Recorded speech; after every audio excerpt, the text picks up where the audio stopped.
আজকে পড়ে শোনাচ্ছি হুমায়ুন আহমেদের সায়েন্স ফিকশন গল্প অহক। গল্প কথন বাই কল্লোল চ্যাপ্টার 2। আপনারা শুনছেন অহক, গল্প পাঠে আমি কল্লোল। ইন্টারগ্যালাকটিক স্পেসশিপগুলির পরিচালনা নীতিমালায় 3টি না সূচক সাবধান বাণী আছে। স্পেসশিপের ক্যাপ্টেনকে এই 3 না মেনে চলতে হবে। 1. স্পেসশিপ কখনো নিউটন স্টারের বলয়ের ভেতর দিয়ে যাবে না। 2. ব্ল্যাক হোলের বলয়ের ভেতর দিয়ে যাবে না। 3. অহক গোষ্ঠীর সীমানার কাছাকাছি যাবে না। ভুলক্রমে যদি চলেও যায়, অতি দ্রুত বের হয়ে আসবে। সমস্যা হলো, নিউট্রন স্টার এবং ব্ল্যাক হোলের অস্তিত্ব আগেভাগে টের পাওয়া যায়, সময় মতো ব্যবস্থা নেওয়া যায়, কিন্তু অহকদের ব্যাপার সম্পূর্ণ ভিন্ন। আগেভাগে তাদের উপস্থিতি জানার কোনো উপায় নেই। অথচ অহকরা মহাশূন্যের বুদ্ধিমান প্রাণীদের মধ্যে সবচেয়ে দয়ালু। বিপদগ্রস্ত মহাশূন্যযানের সাহায্যের জন্য অতি ব্যস্ত। তাদের কর্মক্ষমতাও অসাধারণ। যে কোনো যন্ত্রাংশ তারা অতি দ্রুত ঠিক করতে পারে। এই অনন্ত মহাবিশ্বের যে কোনো প্রাণীর যে কোনো ক্ষতিগ্রস্ত অঙ্গ প্রত্যঙ্গ ঠিক করে ফেলতে পারে। তারপরেও এদের কাছে যাওয়া সম্পূর্ণ নিষেধ। এদেরকে ব্ল্যাক হোল কিংবা নিউট্রন স্টারের মতোই বিপজ্জনক ভাবা হয়। অহকদের সম্পর্কে পরিপূর্ণ কোনো তথ্য কোথাও নেই। গ্যালাক্টোপিডিয়াতে লেখা আছে, এরা অতি উন্নত বুদ্ধিমত্তার প্রাণী, ছোট ছোট দলে অনন্ত মহাশূন্যে ভেসে বেড়ায়, অসংখ্য বাহু বিশিষ্ট প্রাণী। এদের খাদ্য গ্রহণ পদ্ধতি অজ্ঞাত। ধারণা করা হয় এরা খাদ্য গ্রহণ করে না। মহাজাগতিক বিকিরণ থেকে এরা প্রয়োজনীয় শক্তি সংগ্রহ করে। অন্য সব বুদ্ধিমান প্রাণীর সংস্পর্শ এড়িয়ে চলতে চায়, তবে বিপদগ্রস্ত প্রাণীদের সাহায্যে অতি দ্রুত ছুটে আসে। ভগ্ন যন্ত্রাংশ ঠিক করা এবং আহত প্রাণীদের চিকিৎসায় এদের দক্ষতা সীমাহীন। অন্য বুদ্ধিমান প্রাণীদের কাছাকাছি এলে এরা নিজেদের অদৃশ্য রাখতে পছন্দ করে। এই ক্ষমতা তাদের আছে। তারা টেলিপ্যাথিক মাধ্যমেও বুদ্ধিমান প্রাণীদের সঙ্গে যোগাযোগ করতে সক্ষম। আহত বুদ্ধিমান প্রাণীদের চিকিৎসা দানকালে তারা এই ক্ষমতা ব্যবহার করে আহতের শারীরিক অবস্থার খোঁজখবর নেয়, তবে নিজেদের সম্পর্কে কিছুই বলে না। তাদের যান্ত্রিক কোনো কিছুই নেই, কারণ তাদের কোনো যন্ত্রের প্রয়োজন নেই। মহাকাশের এক প্রান্ত থেকে আরেক প্রান্তে তারা ছোটাছুটি করতে পারে। ধারণা করা হচ্ছে অহকরা অতি শান্তিপ্রিয় প্রাণী। সিরাস নক্ষত্রের গ্রহ V3 অতি উন্নত প্রাণী মায়রাদের একটি দল একবার অহকদের লক্ষ্য করে আণবিক ব্লাস্টার, লেজার নিও ব্লাস্টার এবং পজিট্রন ব্লাস্টার নিক্ষেপ করে। সরাসরি যুদ্ধ ঘোষণার মতো পরিস্থিতি তৈরি হয়। এর উত্তরে অহকরা তাদের যাত্রাপথ থেকে সরে যায় এবং তাদের কাছে একটি বার্তা পাঠায়। বার্তায় বলা হয়, ধ্বংসে আনন্দ নেই, আনন্দ সৃষ্টিতে। অহকদের মোট সংখ্যা, তাদের জীবনকাল কিংবা বাসস্থান সম্পর্কে কিছুই জানা যায়নি। খুব সম্ভব তাদের নির্দিষ্ট কোনো বাসস্থান নেই। তাদের শরীরবৃত্তীয় প্রক্রিয়া এবং জৈব রসায়ন বিষয়ক কোনো কিছুই জানা যায়নি। স্পেকট্রোগ্রাফিতে প্রাপ্ত সামান্য তথ্যে অনুমান করা হয় তারা মেঘ সদৃশ্য প্রাণী। তাদের বলয় থেকে পর্যায়ক্রমিকভাবে গামা রশ্মি এবং এক্স রশ্মির বিকিরণ হয়। এই বিকিরণ অনিয়মিত বলেই তাদের উপস্থিতি আগেই বোঝা যায় না। গ্যালাক্টোপিডিয়াতে অহকদের সম্পর্কে খারাপ কিছুই নেই। মহাবিশ্বের অন্য সব বুদ্ধিমান প্রাণীর সঙ্গেই তাদের যুক্ত করা হয়েছে, তবে তাদের স্থান হয়েছে রেড বুকে। রেড বুকে নাম ওঠার অর্থ এদের কাছে যাওয়া অতি বিপজ্জনক। স্পেসশিপ লি 201 একটি সাধারণ ফেরিশিপ। এর কাজ সৌরমণ্ডলের ভেতরের গ্রহ এবং উপগ্রহ থেকে খনিজ দ্রব্য মঙ্গলে নিয়ে যাওয়া। খনিজ দ্রব্য প্রক্রিয়াকরণ পদ্ধতির সব বড় বড় কলকারখানাই মঙ্গল গ্রহে করা হয়েছে। স্পেসশিপ লি 201 এর মাল বহনের ক্ষমতা অসাধারণ। এর ইঞ্জিন ইলেকট্রন এমিশন ইঞ্জিন। পুরনো ধরনের ইঞ্জিন হলেও ভারী ইঞ্জিন এবং কার্যকর ইঞ্জিন। সাধারণত 0.2c গতিতে চলে। সি আলোর গতিবেগ। এই গতিবেগ বাড়িয়ে 0.6c পর্যন্ত যাওয়া যায়। লি সিরিজের স্পেসশিপ পরিচালনার জন্য কোনো মহাকাশ নাবিকের প্রয়োজন হয় না। সাধারণ এনারোবিক রোবট কম্পিউটারের সাহায্যে এই কাজ সুন্দরভাবে করতে পারে।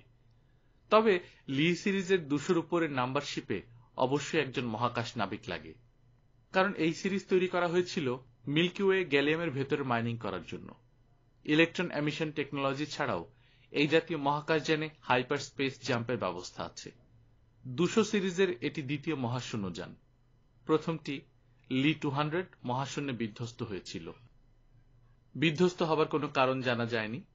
ধারণা করা হয় কোনো বিচিত্র কারণে মহাশূন্যযানটি হাইপার স্পেসে জাম্প দেয়।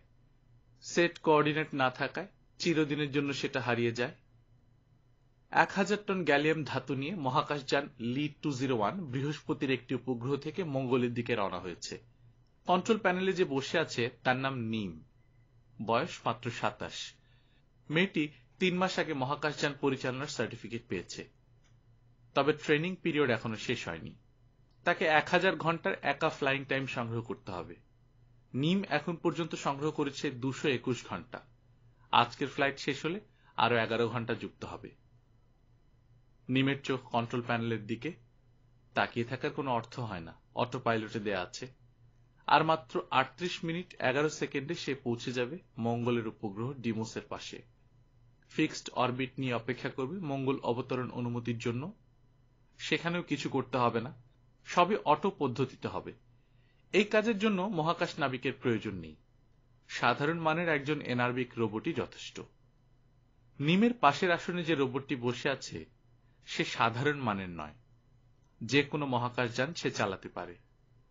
অতি আধুনিক হাইপার ড্রাইভার পরিচালনার দক্ষতাও তার আছে। এই অ্যানারোবিক রোবটের নাম দৃশ। এরা S² টাইপ রোবট বলেই তাদেরকে মানুষের মতো আলাদা আলাদা নাম দিয়ে সম্মান দেখানো হয়। দৃশ নিমের দিকে তাকিয়ে বিনীত গলায় বলল, মিস ক্যাপ্টেন, আমি কি আপনার দৃষ্টি আকর্ষণ করতে পারি? নিম বলল, হ্যাঁ নিশ্চয়ই। আপনি কি কোনো অস্বাভাবিকতা লক্ষ্য করছেন? অস্বাভাবিকতা কি ধরনের? আমাদের এই মহাকাশযানের গতি 0.2c থাকার কথা। প্রোগ্রাম সেরকমই করা হয়েছে। আপনার কি মনে হয় না গতি বাড়ছে? নিম বিরক্ত গলায় বলল, সেরকম মনে হয় না। পর্দার দিকে তাকিয়ে দেখো, গতি দেখানো আছে। আপনি কি দয়া করে ভিউ ফাইন্ডারের দিকে তাকাবেন? যে কোনো দুটি উজ্জ্বল তারার দিকে তাকালে লক্ষ্য করবেন আমাদের মহাকাশযানের গতি 0.4cর কাছাকাছি। এটা হতেই পারে না। আপনি ঠিকই বলেছেন, এটা হতে পারে না। কিন্তু ফুয়েল কনজাম্পশন রেটের দিকে তাকালে আপনি দেখবেন আমি যা বলছি তা ঠিক। নিম অতি দ্রুত কয়েকটি রিডিং নিল। রিডিং থেকে নিশ্চিতভাবে কিছু বলা যাচ্ছে না। ফুয়েল কনজাম্পশন রিডিং 0.4c গতিবেগের কথাই বলে। কিন্তু এই গতিবেগে কন্ট্রোল প্যানেলের লালবাতি জ্বলবে, হাইপারডাইভ প্রক্রিয়া কার্যকর হবে। দৃশ বলল, ম্যাডাম আপনি ভীত হবেন না। আমি ভীত তোমাকে কে বলল? মহাকাশযানের গতি এখন 0.5c। ভীত হবার মতো পরিস্থিতি তৈরি হয়েছে বলেই আমি আপনাকে সান্ত্বনা দেওয়ার জন্য ভীত না হতে বলেছি। নিম মঙ্গলের স্পেসশিপ মনিটরিং সেলের সঙ্গে যোগাযোগের চেষ্টা করল। যোগাযোগ করা গেল না। দৃশ বলল, ম্যাডাম, কোন মহাকাশযানের গতিবেগ যদি 0.5cর চেয়ে বেশি হয়ে যায় তখন সমস্ত যোগাযোগ ব্যবস্থা বন্ধ হয়ে যায়। এই তথ্য আমি জানি। আপনি যদি জানেন তাহলে যোগাযোগের চেষ্টা করছেন কেন? তুমি আমাকে কি করতে বলছো? আমি আপনাকে ভীত না হবার জন্য বলছি। একটু আগেই তো তুমি বললে ভীত হবার মতো ঘটনা ঘটেছে। আমার ধারণা যে সমস্যা তৈরি হয়েছে সেই সমস্যা আপনার ট্রেনিং এর অংশ। তার মানে কি? ট্রেনি নাবিকদের জন্য মাঝে মাঝে পরিকল্পিতভাবে সমস্যা তৈরি করা হয়, দেখার জন্য যে এরা সমস্যার সমাধান কিভাবে করে। তোমার তাই মনে হচ্ছে? আমি সম্ভাবনার কথা বলছি, নিশ্চিতভাবে কিছু বলা যাচ্ছে না। আচ্ছা, এই সমস্যাটি ট্রেনিং এর একটা অংশ, তার সম্ভাবনা কত? 30%। বলো কি, এত কম সম্ভাবনা? 30% সম্ভাবনা কম না মিস ক্যাপ্টেন। আর 70% সম্ভাবনা যে এটা বাস্তব সমস্যা। আপনি যথার্থই বলেছেন। মহাকাশযানের গতিবেগ বেড়েই চলেছে। ট্রেনিং এর সময়ও গতিবেগ এত বাড়ানো হয় না। তাছাড়া এটা মাল বোঝাই ফেরি শিপ। এখন করণীয় কি? আপনি খুব ভালো করে জানেন এখন করণীয় কি। তারপরে তুমি আমাকে সাহায্য করো। আপনি যদি কোনো কিছু ঠিক করতে না পারেন তাহলে ইমার্জেন্সি ব্লু বাটন টিপবেন। ইমার্জেন্সি বাটন টেপার পর আপনার কিছুই করার থাকবে না। কম্পিউটার মেডিসি আপনার হাত থেকে নিয়ন্ত্রণ গ্রহণ করবে। ছোট্ট সমস্যা কিন্তু থেকেই যাবে মিস ক্যাপ্টেন। কি সমস্যা? যেসব ট্রেনি নাবিক ব্লু বাটন টেপে তাদের লাইসেন্স বাতিল হয়ে যায়, তারা আর কখনো আকাশে উঠতে পারবে না। তাহলে আমার কি করা উচিত? আপনার ইমার্জেন্সি বাটন চাপা উচিত। নিম ইমার্জেন্সি বাটনে চাপ দিল। প্যানেলের সবুজ আলো জ্বলে উঠল। কম্পিউটার মেডিসির ধাতব গলা শোনা গেল। কম্পিউটার মেডিসি বলছি, আমি মহাকাশযানের কম্পিউটারের কাছ থেকে নিয়ন্ত্রণ গ্রহণ করেছি। আমরা ক্রমবর্ধমান গতিতে এগুচ্ছি। অতি দ্রুত ত্বরণ বন্ধ করা প্রয়োজন, সেটা করা যাচ্ছে না। আয়ন ইঞ্জিনের যে ত্রুটি ধরতে পেরেছি, সেই ত্রুটি সারানো এই মুহূর্তে সম্ভব নয়। নিম বলল, ত্রুটি কেন দেখা গেল? এই মুহূর্তে বলা সম্ভব হচ্ছে না, হাতে সময় নেই। তুমি কি করার সিদ্ধান্ত নিয়েছ? কোনো সিদ্ধান্ত নিতে পারছি না। খুব অল্প সময়ে এই মহাকাশযান বিধ্বস্ত হবে। এটি একটি মাল বোঝাই কার্গো, 0.6 সি এর গতিবেগ নিতে পারবে না। আমাদের হাতে কত সময় আছে? 3 মিনিটেরও কম। আমার কি কিছু করার আছে? না, আপনি পেন্টাথেল 3 ইনজেকশন নিয়ে ঘুমিয়ে পড়তে পারেন। মৃত্যু হবে ঘুমের মধ্যে। নিম ঠান্ডা গলায় বলল, অতি চমৎকার প্রস্তাবের জন্য ধন্যবাদ।